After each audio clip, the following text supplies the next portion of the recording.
Hello दोस्तों, आज की वीडियो में मैं बताने वाला हूं कि कैसे कैलकुलेट किया जाता है क्रेडिट परचेज से टोटल परचेज जब हमें दिया हुआ होता है परसेंटेज ऑफ टोटल परचेज। इसमें कह रखा है कि stationery purchased in cash during the year was 20% of total purchase of stationery.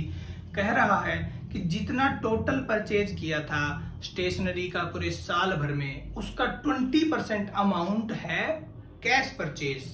Okay, तो इस क्वेश्चन का स्टोरी कुछ इस प्रकार है कि इसमें हमें क्रेडिटर्स का ओपनिंग और क्लोजिंग स्टॉक दिया गया है और एक फिगर दिया गया है जिसमें हमें बता रहे हैं कि इतना अमाउंट क्रेडिटर्स को पे किया गया। तो इससे कंक्लूजन ये निकलता है कि opening stock of creditors less closing stock, और जितना पेमेंट उनको गया वो मैं ऐड कर दूं तो मेरे को पता लग जाएगी कि अगर वो मैं लेस कर दूं, अगर ये वाली अमाउंट में लेस कर दूं तो मेरे को पता लग जाएगी कि कितना मैंने क्रेडिटर से परचेज किया, नहीं मैंने क्रेडिट परचेज किया है। फिर वो क्रेडिट परचेज जब आ जाएगा तब मैं उस पर परसेंटेज अप्लाई करूंगा तो मेरे को टोटल परचेज मिल जाएगा। उसके बाद उस टोटल परचेज से मैं स्टॉक ऑफ स्टेशनरी में रखूंगा opening stock plus purchase of stationery less closing stock of stationery, तो मेरे पास आ जाएगा कंजम्पशन ऑफ स्टेशनरी जो कि जाएगा इनकम एंड एक्सपेंडिचर अकाउंट में। और यही इस क्वेश्चन की रिक्वायरमेंट है, calculate the amount that will be shown against stationery account in income and expenditure account. तो ज्यादा देर ना करते हुए हम शुरू करते हैं। क्रेडिटर्स से मैं निकालूंगा अभी credit purchase. Note 1, calculating credit purchase. Creditors accounts के थ्रू मैं निकाल सकता हूं। क्रेडिटर्स अकाउंट, ठीक है। अब यहां पे by balance BD, by balance BD creditors का बैलेंस हमेशा क्रेडिट होता है 4600 टू बैलेंस सीडी 11800। अब ये कह रहा है कि पेमेंट किया है, तो ये पेमेंट की जर्नल एंट्री में पास करता हूं जिससे आपको समझ में आ जाएगा। Creditors debit to bank, bank कितना 5600। तो क्रेडिटर्स डेबिट हो गए, जब लायबिलिटी कम होती है तो वो डेबिट होती है, जब एसेट कम होती है तो वो क्रेडिट होती है। तो 56,802 बैंक, ये क्रेडिटर्स अकाउंट है। क्रेडिटर्स अकाउंट ये है तो ये वाली अमाउंट उठ के इधर आ जाएगी बैंक में।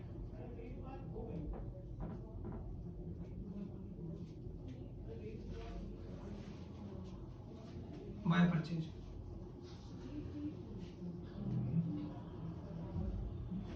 56,800 0 0 8 8 6 6 7 1 8 5 1 6 68,600। 68,600 में से तो ये हो जाएगा 64,000 बैलेंस फिगर। ये अमाउंट आ गई क्रेडिट परचेज की। क्रेडिट परचेज, अगर क्वेश्चन में stationery purchase in cash during the year was 20% of total purchase नहीं दिया हुआ होता तो ये परचेज हमारी टोटल परचेज हो जाती। लेकिन अगर अब ये पॉइंट दिया हुआ है, यानी ये वाली जो अमाउंट है ये है क्रेडिट परचेज, तो अब कैलकुलेट करते हैं total purchase. Note number 2, calculating total purchase.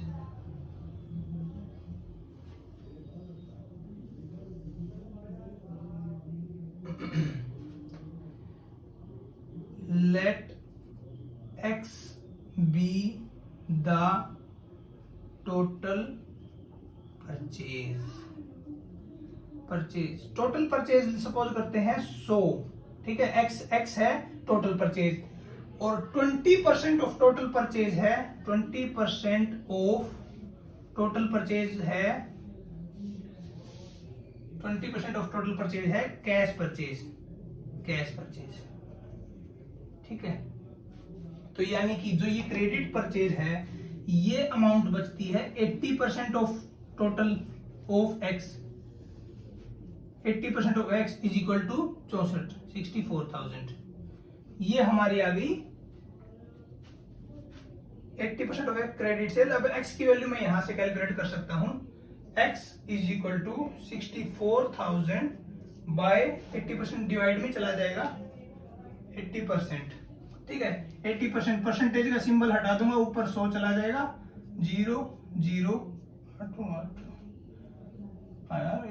80,000। X total purchase is 80,000 and cash purchase is 20% of total purchase, मतलब 16,000, ठीक है। वैसे कैश परचेज मेरे को कैलकुलेट करके दिखाने की जरूरत नहीं है, मेरे को जरूरत थी टोटल परचेज दिखाने की, जो कि 80,000 है। अब मैं इसको रब कर रहा हूं, टोटल परचेज मेरी 80,000 आ गई। तो अब मैं कैलकुलेट कर सकता हूं final solution, amount to be debited in income and expenditure account, income and expenditure account.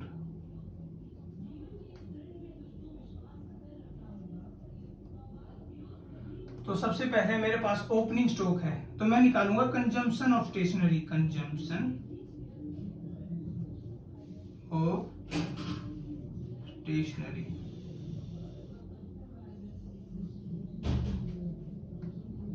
Opening stock of stationery is 15,000, add purchase, total purchase of stationery is 80,000 जो कि हमने कैलकुलेट किया था, less closing stock of stationery 30,400, 95,000 minus 95,000 minus 006 64,600, ये आ गई आपकी amount to be debited, यानी consumption amount, consumption of stationery, consumption of stationery.